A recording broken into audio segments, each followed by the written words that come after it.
Muy buenas a todos y bienvenidos a Faxandre. Yo soy Álvarez del Valle y hoy estáis en el análisis de un nuevo móvil, o deberíais decir de una batería pegada a un móvil.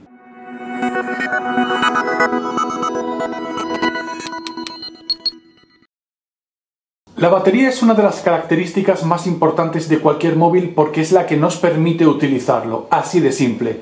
Analizamos el Doogee BL12000. Estamos ante el móvil con más batería de los que han pasado por el canal y además con mucha diferencia. Es un terminal con una batería de 12.000 miliamperios. Este amperaje es mayor incluso que la mayoría de las baterías auxiliares que llevamos acompañando nuestros terminales. No hablo ya de las baterías normales. Un terminal de 3.000, 4.000 miliamperios es uno con una batería bastante decente. Si la triplicamos, os podéis imaginar que ese es el punto fuerte de este terminal. Pero vamos a empezar el análisis como siempre, por el diseño. Doogee ha apostado por una pantalla con ratio 18:9, con una sensación en la mano bastante buena en cuanto a acabados, pero que tiene dos grandes inconvenientes, aunque son esperables.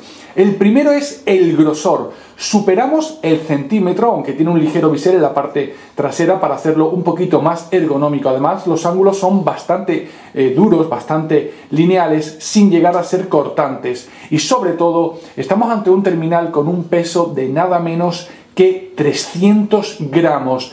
Esa es la característica más llamativa de este modelo, que hace que a la hora de usarlo pueda cargarnos los músculos del brazo si estamos, pues por ejemplo, una hora jugando, media hora hablando por teléfono de forma continuada, y ese es el mayor precio que vamos a pagar por tener una batería de la que hablaremos luego, que es espectacular y monstruosa.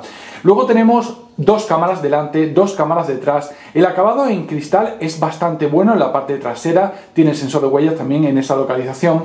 En la parte izquierda tenemos la doble ranura SIM o SIM y micro SD. En la parte derecha tenemos los dos botones de volumen y el de encendido, que tiene una textura diferente y que se agradece. Además, los tornillos son vistos. En la parte superior tenemos el auricular jack 3,5 milímetros y en la parte inferior tenemos el altavoz. Y ojo, porque tenemos un conector micro USB, no USB tipo C, aunque tiene una carga rápida bastante espectacular. Luego tenemos en la parte delantera, como decimos, la pantalla con los ángulos redondeados. La estética es aceptable, pero sobre todo llama la atención de este terminal, como hemos dicho, el grosor y el peso, aunque evidentemente el peso solo cuando lo cogemos o cuando alguien con el que estamos lo coge y le llama la atención. Vamos a hablar ahora de la potencia. El modelo normal, que es el que analizamos, tiene un MediaTek MTK 6750T, un chip de 8 núcleos a 1,5 GHz, 4 GB de RAM y 32 GB de almacenamiento interno. No obstante, hay una versión Pro que tiene un Helio P23, 6 GB de RAM y dos variantes de 64 o 128 GB de almacenamiento. La versión que hemos nosotros probado, que es esta, va bastante bien, sobre todo para tener un chip de gama media baja. Los 4 GB de RAM también funcionan correctamente y los 32 GB de almacenamiento puede que se queden cortos en alguna ocasión. En mi caso no es así, pero es verdad que no tienes la tranquilidad de móviles con 64 o 128 GB de almacenamiento.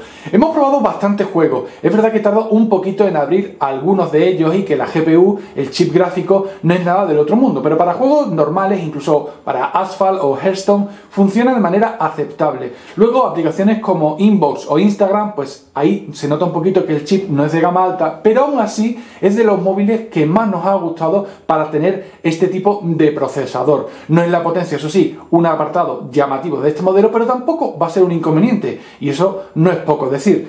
Nos vamos a hablar ahora de la pantalla. Tenemos una resolución Full HD Plus, esto es 2160 x 1080 píxeles, ratio 2:1 y una diagonal de 6 pulgadas.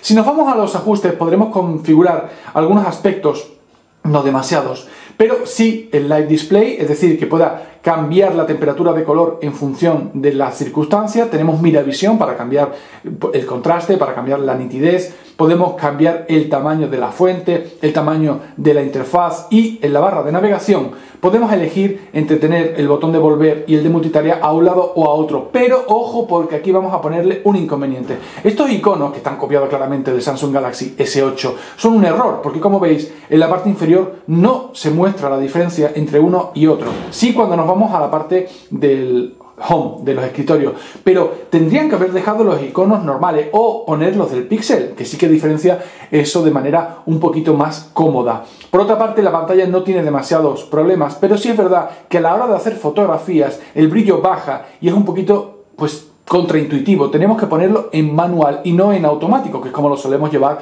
para que optimice de la mejor manera la batería y también, como por supuesto, la visibilidad de la pantalla. Vámonos a hablar ahora de las cámaras. Tenemos dos sensores detrás de 16 y 13 megapíxeles, aunque los que más nos han llamado la atención son los delanteros de 8 y 16 megapíxeles. Como veis, hemos podido hacer fotografías, selfies, con un gran angular y un angular normal. La única curiosidad es que gira la fotografía cuando lo utilizamos en el sensor normal, pero bueno, simplemente entrando en la galería y girando la foto no tenemos mayor inconveniente, pero es un pequeño fallo del software. Se agradece, como siempre decimos, la posibilidad de hacer esa foto con gran angular, que además no deforma casi nada. Y en la parte trasera no podemos elegir el sensor, pero sí que hace una fotografía aceptables, aunque evidentemente no es una cámara de alta calidad, y de noche, pues de nuevo, se nota esa carencia de calidad baja y no tenemos el HDR activado de manera automática. La cámara, bueno, pues lo esperable en un móvil de este precio, de algo menos de 200 euros, móvil chino, pero no es su punto fuerte. Más nos ha gustado la delantera por la versatilidad, no tampoco por la calidad, que la trasera, pero bueno, no es tampoco una cámara que queramos tener apagada. Nos vamos ahora a hablar de la interfaz. Aquí tenemos que dar una de cal y una de arena. La parte mala es que en alguna ocasión nos ha saltado un anuncio en la interfaz de bloqueo, algo que no nos esperamos de Doogee. Puede que sea alguna aplicación que hayamos instalado y que no controlemos, pero ahí me queda un poquito la duda. Luego, pues la personalización, un error también, porque los iconos no se ven demasiado bien si están o no, cuáles son. Si lo vemos aquí no tiene el nombre y no queda del todo claro. Los ajustes también se han personalizado. Doogee, esto no es necesario, deja los ajustes normales, por favor. Android 7.0, luego en la multitarea, por ejemplo, también tenemos la opción de activar el modo noche con la temperatura de color mucho más cálida y eliminarlas todas.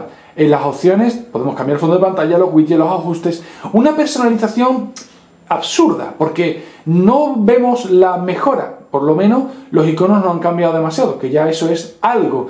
Pero no. ¿Echamos en falta Android 8? Bueno, quizás no, pero esa personalización un poquito cutre, la verdad es que le hemos visto hacer a Doogee mucho mejor. Así que, por favor, que vuelva eso. Y cerramos, no sin antes irnos a la prestación estrella. Hemos hablado del diseño, hemos hablado de la potencia, de las cámaras, de la pantalla y de la interfaz. Y dejamos para el final la batería. 12.000 miliamperios que se cargan en aproximadamente 4 horas. Pero eso sí, tenemos que utilizar el cargador que viene de serie, de Doogee. Es micro USB, eso no nos va a dar muchos problemas porque carga bastante rápido. ¿Y cuánto nos da la autonomía? Pues hemos hecho dos tipos de pruebas. La primera es un uso normal, unas 2 horas de pantalla al día. Nos ha dado entre 4 y 5 días de autonomía. Esto es una pasada. Sin embargo, si le damos muchísima caña, si le damos 6-7 horas de pantalla, entonces nos da casi 2 días enteros de autonomía. Esto quiere decir que es un terminal que nos puede durar una semana si no lo usamos mucho y 2 días si lo usamos mucho. Y usarlo mucho no es usarlo 3 o 4 horas al día, es usarlo 6-7. Es prácticamente utilizarlo en todo momento, salvo cuando estamos trabajando y durmiendo. Y aún así es espectacular. La gestión, incluso cuando está en modo reposo, es que nos gaste 5, 6, 7% en un día si apenas le echamos cuenta. Eso prorrateado podría dar 2 semanas de autonomía, una pasada. El precio, y nos vamos ahora a las conclusiones, el precio que pagamos, no el económico, sino el de características, más de 1 centímetro de grosor, algo que se nota mucho, y sobre todo 300 gramos de peso. Para que os hagáis una idea, esto es 1/3 de kilo, redondeando, es muchísimo. ¡Ojo! Me he acostumbrado más de lo que hubiera pensado. Ha habido 2 ocasiones, como os he dicho, en las que se me ha dormido el brazo. Cuando he estado hablando mucho tiempo por teléfono, mucho tiempo es más de media hora seguida, y luego cuando he estado en una posición concreta, no como ahora que tengo el brazo apoyado, sino usándolo, levantándolo y leyendo. Entonces sí que ha llegado un punto también en el que los músculos lo notan. Salvo eso, la verdad es que entiendo que hay usuarios, que hay circunstancias en las que este tipo de terminales merece la pena porque aportan algo que no tienen los demás, una autonomía increíble sin sacrificar otras características, porque esto es importante, no es feo, la pantalla no es mala, la cámara es pasable, la potencia es aceptable, todo para un precio bastante contenido, que es verdad que muchos diréis, bueno, pues para eso me llevo cualquier otro móvil y una batería externa, pero son dos elementos, tenéis que cargarla por separado. Es peculiar, no es para todo el mundo desde luego, pero si la batería es algo crucial para vosotros, echadle un ojo porque no falla en el resto de características y es bastante interesante. Dejadme un comentario, haré un vídeo independiente sobre el peso de los terminales, que es el mayor fallo de este modelo, pero puede que sea una opción para muchos de vosotros. Espero que os haya gustado el vídeo, si es así, dadle a me gusta, suscribiros al canal y nos vemos en el próximo. Un saludo.